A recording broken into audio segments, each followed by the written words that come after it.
And maybe we could continue this discussion of how flows of power penetrate or categorize bodies and co. Through Donna Haraway thought, because she insists that the political outcome of global networks of connection is ambiguous. On the one hand, she discussed the formation of an informatics of domination based on the social relation of science and technology, which can be understood as an historical apparatus organized through structure material relations among people. But on the other hand, she discussed the formation of innovative, potentially emancipatory and resistant technological affinity groups.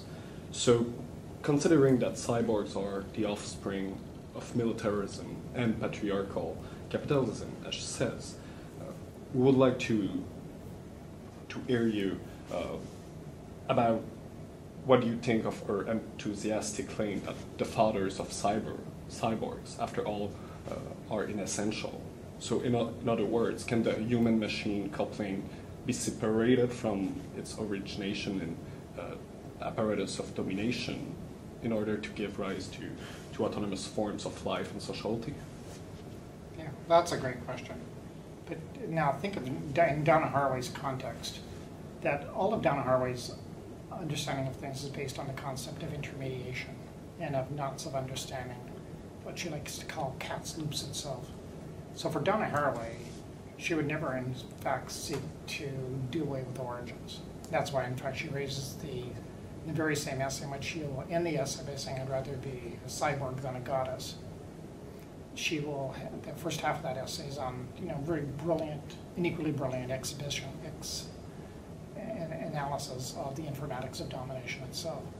So in one sense, one would say, well, the notion of cyborg for Haraway is indisputably and is indispensably linked with the informatics of domination and grows out of it.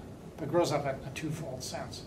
One, simultaneously it represents, in the languages of war, I think 30 years after that essay, 20 or 30 years after that essay is written, it represents the most crystalline expression of the cyborg, who's typically found in military language itself. The Predator drones that are over Afghanistan certainly seem to be cyborg manifestations itself. The United States military, I was reading yesterday, has given itself over in an age of budget cuts. They want to move more towards cyborgian behavior. What they'd like to do is get away from big machines or even Predator drones. They like their little cyborgs to be like water that could be poured on things, or ant-like robots that would go through fields and take enemy by surprise, really adaptive, work by adaptive, creative, swarm-like behaviors and things like this. So the cyborg is much more like films like AI in some ways. It's cyborgs which have fluidity and malleability about them.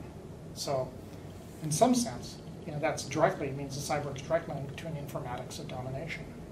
But the thing about Donna Haraway's writing is that she then turns that question, and she will intimate, in fact, that perhaps the informatics of domination shouldn't have the political economy of capitalism as its root, because maybe there's something that supersedes the question of capitalism today, and that is the question of technology.